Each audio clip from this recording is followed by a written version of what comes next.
Lucas, capítulo 8. Enquanto viajavam de cidade em cidade, muita gente se unia ao grupo e passava a acompanhá-los. A eles, Jesus contou esta história. Um lavrador saiu para semear. Algumas sementes caíram no caminho, foram pisadas e os passarinhos as comeram. Outras caíram sobre pedras e brotaram, mas secaram porque não tinham raiz. Outras caíram no meio das ervas daninhas, que cresceram e as sufocaram. Outras, por fim, caíram em terra boa e produziram uma grande colheita. Vocês estão ouvindo com atenção? Os discípulos perguntaram: qual é o sentido dessa história? Ele disse: vocês já ouviram bastante a respeito do reino de Deus. Conhecem as suas verdades. Mas há quem precise ouvir essas histórias, mesmo que nem sempre as entendam. Os olhos deles estão abertos, mas não veem nada. Os ouvidos deles estão abertos, mas não ouvem nada. Essa história retrata a vida de muitos deles. A semente é a palavra de Deus. As sementes no caminho são aqueles que ouvem a palavra, mas o diabo a arranca do coração deles, para que não acreditem que serão salvos. As sementes que caíram nos pedregulhos são os que ouvem com entusiasmo passageiro. Diante da primeira dificuldade, perdem o interesse.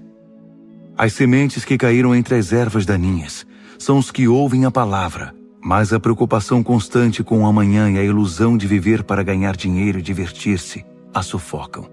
As sementes não produzem nada. Já as sementes na terra boa são os bons corações que se apropriam da palavra e se apegam a ela, não importa o que aconteça. Eles permanecem firmes até a colheita. Ninguém acende uma lâmpada e depois a cobre ou a esconde debaixo da cama. Não, ela é posta num lugar visível, de modo que todos os que entram no recinto possam ver por onde andam. Não estamos guardando segredos, nós os estamos revelando. Não estamos escondendo nada, estamos tornando tudo público. Por isso não guardem com avareza as palavras que estão ouvindo. Generosidade produz generosidade, a avareza empobrece. A mãe e os irmãos de Jesus apareceram, mas não podiam chegar até onde ele estava por causa da multidão. Alguém o avisou: sua mãe e seus irmãos estão esperando lá fora, querem ver você. Ele respondeu: minha mãe e irmãos são os que ouvem e praticam a palavra de Deus. Mais vale a obediência do que laços de sangue. Um dia, Jesus e seus discípulos entraram num barco. Vamos atravessar o lago, disse. E partiram. Navegavam tranquilamente e ele dormiu. De repente, uma tempestade terrível abateu-se sobre o lago e a água começou a entrar no barco. O naufrágio era iminente, por isso eles foram acordar Jesus. Mestre, nós vamos morrer! Levantando-se, ele ordenou ao vento: silêncio, e disse às águas: acalmem-se. O vento e o mar lhe obedeceram. O lago ficou em plena calmaria. Em seguida, repreendeu os discípulos: vocês não têm fé?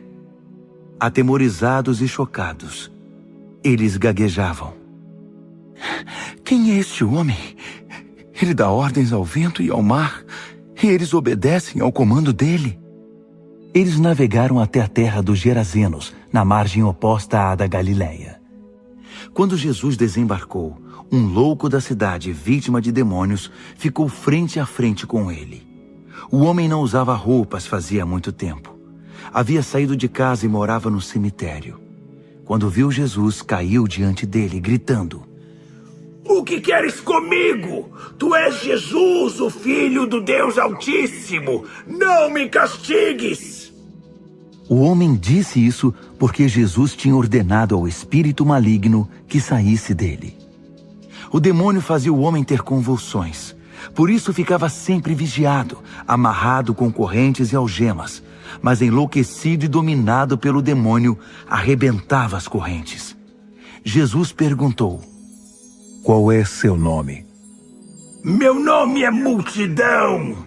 foi a resposta, porque eram muitos demônios que afligiam o homem. Em desespero, eles imploravam a Jesus que não os enviasse para o abismo profundo. Perto dali, uma grande manada de porcos estava pastando. Os demônios suplicaram a Jesus que os deixasse entrar nos porcos, e ele permitiu. O resultado foi terrível.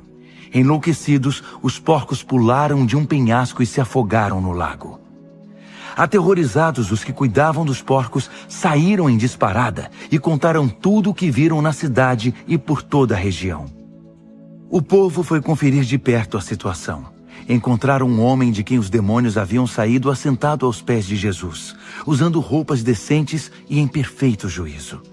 A cena era sublime, e por um instante os moradores tiveram mais reverência que curiosidade. Algumas testemunhas do fato contaram a eles como ocorrera a libertação do endemoniado. Entretanto, mais tarde, muitos moradores da região se ajuntaram e pediram a Jesus que saísse logo dali, porque estavam apavorados. Jesus entrou no barco e foi embora. O homem que havia sido liberto dos demônios pediu para ir com ele, mas Jesus o enviou de volta, aconselhando: vá para casa e conte o que Deus fez por você. Então ele voltou e anunciou por toda a cidade o que Jesus fizera por ele. Quando voltava, Jesus foi recebido por uma multidão. Todos estavam à espera dele. Um dos líderes da sinagoga, chamado Jairo, aproximou-se. Prostrado aos pés de Jesus, implorou que ele fosse à sua casa, porque sua filha de 12 anos de idade, sua única filha, estava morrendo. Jesus foi com ele, abrindo caminho através da multidão que o empurrava e apertava. Naquele dia, estava no meio da multidão uma mulher que havia 12 anos sofria de hemorragia. Ela tinha gastado todo o seu dinheiro com médicos, mas nenhum deles fora capaz de ajudá-la. Ela esgueirou-se por trás de Jesus e tocou na borda de sua roupa. Na mesma hora, a hemorragia parou. Então Jesus perguntou: quem me tocou? Ele insistiu: alguém me tocou. Senti poder saindo de mim. Percebendo que não podia mais esconder nada, ela se ajoelhou trêmula diante dele. Contou sua história ao povo e deu testemunho de que havia ficado boa no exato instante em que o tocara. Jesus lhe disse: filha, você se arriscou por causa da sua fé, e agora está curada. Tenha uma vida abençoada. Enquanto ele ainda falava, chegou alguém da casa do líder da sinagoga e informou: sua filha morreu. Não precisa mais incomodar o mestre. Mas Jesus afirmou: não fique preocupado. Apenas confie em mim, e tudo ficará bem. Quando chegou à casa do líder da sinagoga, só permitiu que entrassem com ele no quarto Pedro, João, Tiago e os pais da criança. Todos estavam chorando e lamentando sobre a menina. Não chorem, ela não morreu. Está dormindo, garantiu Jesus. Mas riram dele, porque sabiam que ela estava morta. Em seguida, Jesus tomou-a pela mão e disse: levante-se. No mesmo instante, ela voltou à vida, levantou-se e respirou de novo. Jesus aconselhou aos pais que dessem a ela algo para comer. Eles estavam assombrados, mas Jesus pediu segredo: não digam a ninguém o que aconteceu aqui.